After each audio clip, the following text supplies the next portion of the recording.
Hello and welcome. My name is Tony Hembrock and I work within the School of Educational Leadership here at Indiana Wesleyan University.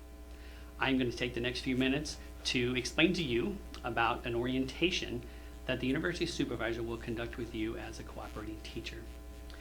There are multiple reasons as to why we do an orientation session. Number one is over the next 12 to 15 weeks, you and the university supervisor will work closely together to monitor and mentor our candidate as they go through the student teaching process. And it's important that the two of you have a great working relationship as you do that. The second reason that we do an orientation is so that you as a cooperating teacher have a clear understanding of your responsibilities and your roles as a mentor for our IW candidate. In conducting the orientation, there are multiple methods that could be used for this. You will work with the university supervisor to determine the best method to do the orientation for you. Many of our university supervisors will go out into the field and meet face-to-face with our cooperating teachers. Sometimes they will even go to an agreed upon location, a coffee shop or a donut shop, to meet and go through the orientation items. You can also do Zoom sessions or Skype sessions or even telephone sessions in order to conduct the orientation. So once the university supervisor reaches out to you, you and the university supervisor can decide the best method to conduct this orientation. During the orientation, the university supervisor will go through a number of things that are important for you as a cooperating teacher to understand. One of those is our resources. There are many resources that you will use as you go throughout student teaching and through this process to mentor our candidate. And the university supervisor will discuss those resources with you, where you can find those resources and how to use them. The other thing they will discuss with you is the pedagogical evaluation instruments. Those instruments are what we use to evaluate our student teachers during student teaching, and those instruments may need some clarification from time to time, and so they will let you know or answer any questions that you have regards to those. The other thing that they will do is to help you understand how we schedule our assessments. Some assessments are done multiple times throughout the student teaching process, and so the university supervisor will help you to understand how to schedule those sessions, when to schedule those, and when those are due. The other thing they will talk to you about is a suggested timeline for student teaching.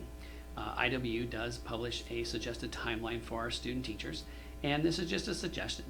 The timeline is of course flexible and can be adjusted to meet the needs of your classroom or the candidate, and but it gives an opportunity, this timeline gives an opportunity for the student to come in, start getting their feet wet, and then assume more responsibilities as they go throughout the student teaching process.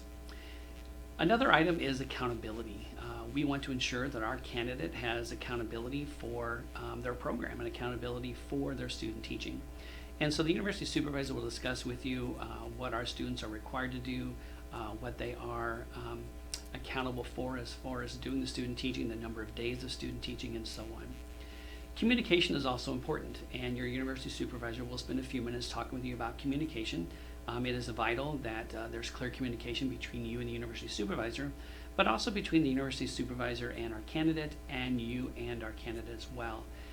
And if you can never get a hold of the university supervisor for some reason, you can always contact our office to communicate any needs that you may have or any questions that you may have as well.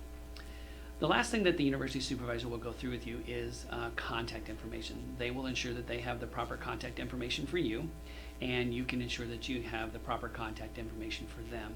The university supervisor is your number one resource to answer your questions and concerns that you may have as you go throughout the process, and they will just ensure that you have the information that you need to be able to get in contact with them.